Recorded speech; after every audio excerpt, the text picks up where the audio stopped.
Hi, everybody. My name is Rafa Lombardino, and this is Translation Confessional.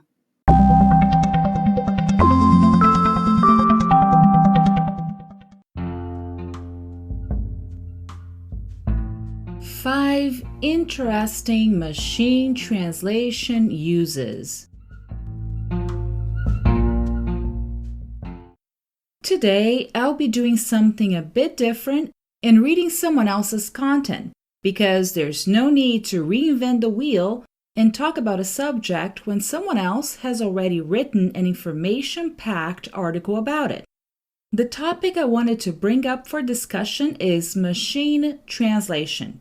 We've covered CAT tools a lot in Season 2, but I must say I do have kind of a blind spot when it comes to machine translations because I don't really use them very often. Unless a client has it set up within a CAT tool they use and resort to a hybrid translation that combines matches from their translation memory, a specialized glossary, and a machine translation to get a preliminary auto-translation done for me to review. Yet, these projects are kind of rare over here. So, I read an article on the topic, which was written by Nicholas Rubright with Transifex. I asked for his permission to record it for Translation Confessional, and I adapted it a little bit to fit the audiovisual format. I'll leave a link in this episode's description so you can access his original blog entry. Nicholas' article is great to help contextualize the different kinds of uses we can have for machine translations. I understand why translators are so resistant when it comes to using this kind of technology, mostly because the general public believes that machines can soon replace translators and interpreters for good. Well, we all know that's not the case, but I do believe we should use all tools available to us as language professionals so we can do our job well. So let's go through some of the actual relevant uses of machine translation besides the unlikely scenario of putting us, language professionals, out of a job. In recent years, computers have become advanced to the point where they are increasingly useful when helping us with languages and how we use them. For example, a grammar checker like Grammarly can help spot errors in our writing, while other kinds of language software can help us traverse language barriers. Machine translation software enables computers to take one language and translate it directly into another language of your choice. One example is Google Translate, which is free to use for anybody with an internet connection. Google Translate is often used by people who want to translate discussions or other text that they find on the internet. It's true that machine translation software so far is not particularly reliable. The algorithms are yet to become advanced enough to understand context and emotions in language. However, they can still give us a general idea of what is being said, albeit with a chance of some unfortunate and embarrassing errors. Despite all that, machine translation software is not going anywhere, and the odds are they'll just keep improving. This technology has already found some valuable and interesting uses in day-to-day life. Let's review 5 of them today. Number 1, traveler assistance. Traveling to a different country can be very exciting with many new things to see and people to meet. It can also be an excellent opportunity to go shopping for items you can't find back home. However, in addition to all the excitement, there can also be some apprehension, especially due to the language barrier. It can be challenging to tell people what you're looking for when shopping in a market. Even getting there in the first place can be a difficult task.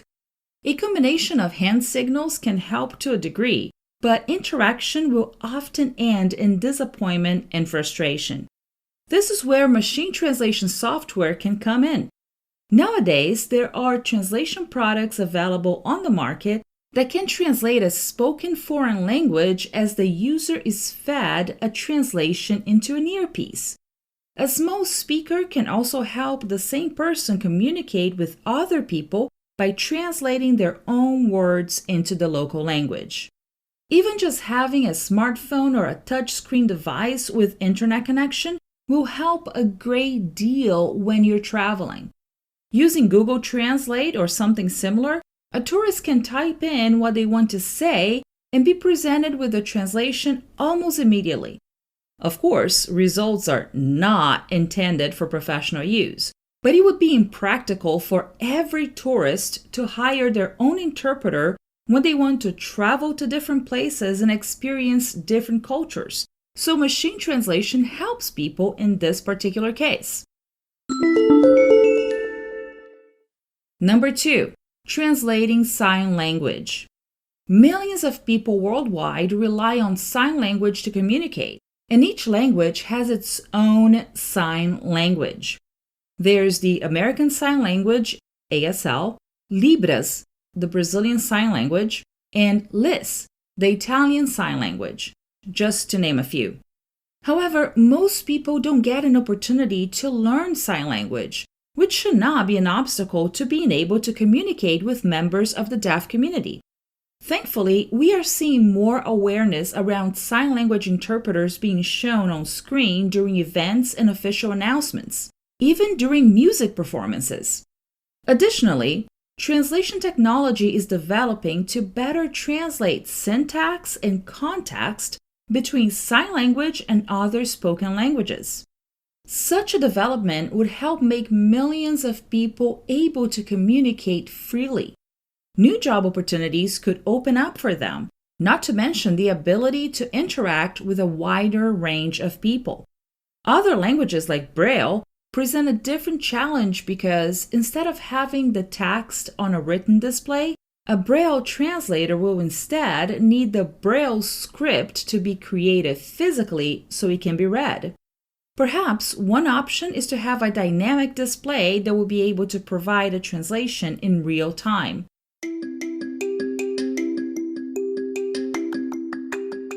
What is the most fundamental tool translators have? Yes, our language. And we must be the grammar and spelling police, not only when we're working on a project, but also when we're communicating with clients or interacting with peers online. We must use our language as well at all times. With that in mind, one tool I've been using for a while now, and I do use it constantly, is Grammarly. I've activated it on my email so I don't make any mistakes when sending a message to a client. I also have it available to me in Google Drive, so I can use it when reviewing my students' translations into English or when I'm writing my own articles and brainstorming podcast episodes. And because I do translate into English very often, the premium version helps me keep my last draft sharp and ready for delivery. If you'd like to try out the world's best automated proofreader, visit bit.ly/tc-grammar. It's easy to remember. TC stands for Translation Confessional, followed by grammar. Once again, you can visit Grammarly at bit.ly/tc-grammar.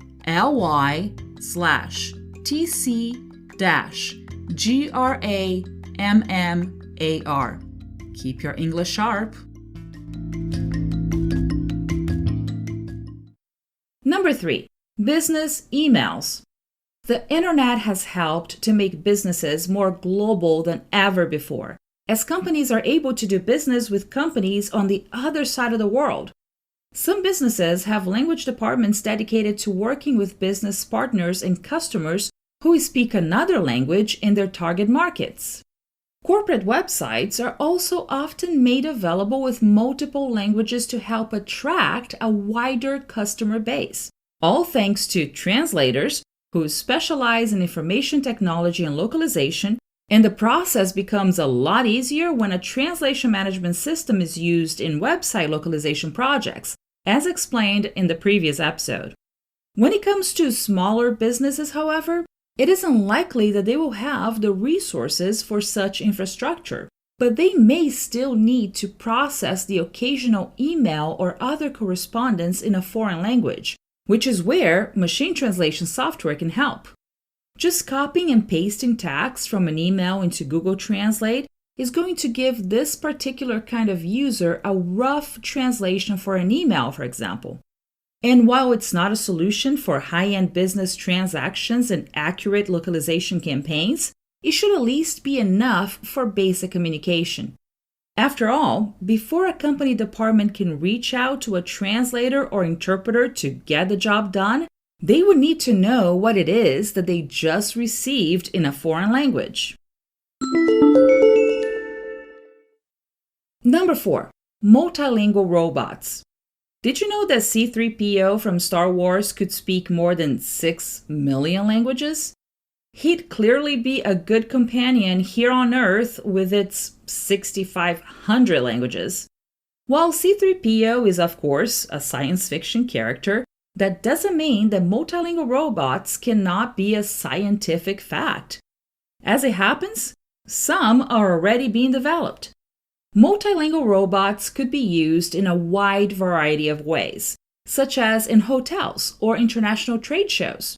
These robots could help to give directions and answer questions, as well as act as a rough translator between different people speaking different languages. For example, hotel guests could find it easier to communicate during their stay by expressing what they need or what they're looking for, so they feel more at home. For hotel hosts, it can mean more business, as potential buyers feel more comfortable and have their questions answered in a polite and professional manner, since there are only so many multilingual receptionists that hotels could have on staff, and odds are they wouldn't be able to cover all languages spoken by guests they'd welcome into their establishment. Number 5. Faster translations. As things stand, manual human translation is more accurate than machine translation by far. We all know that. But machine translation can still be useful. Human translation can be very time-consuming and is performed by highly skilled translators. That's why we get paid the big bucks, or at least we should, right? Still, machine translation can be used to at least speed up the process a little, or maybe a lot, and aid professional translators as we do our job. A machine can take a large volume of text and translate it almost immediately. After that, a human translator can go through the translated text, fix the errors, and improve the translation. Still, it's possible that this process would take less time than working on a translation from scratch.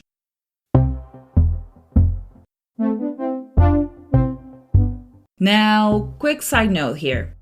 This process is called Postediting machine translation, also known as PEMT. It's similar to what I mentioned in the introduction right at the beginning of the episode. A client would apply machine translation to a project and ask a translator to review and edit it so the final product is top quality.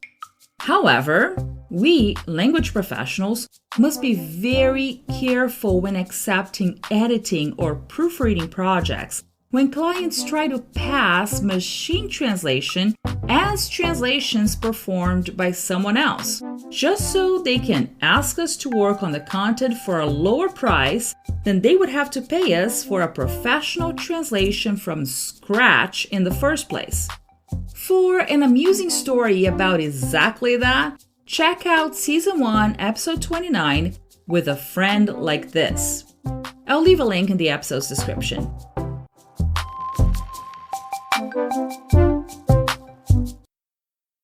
While as computers and other technology are continuously developing, it's difficult to say what other applications may be found for machine translation in the future. While it is limited in accuracy and reliability today, these issues are likely to be reduced as increasingly advanced algorithms are developed. For now, the technology is used in a variety of scenarios, even if it's imperfect. Let me know if you've incorporated machine translation into your work process and which platform you've been using to get the job done. I'd love to hear all about how MT integration has been working for the kind of projects you specialize in.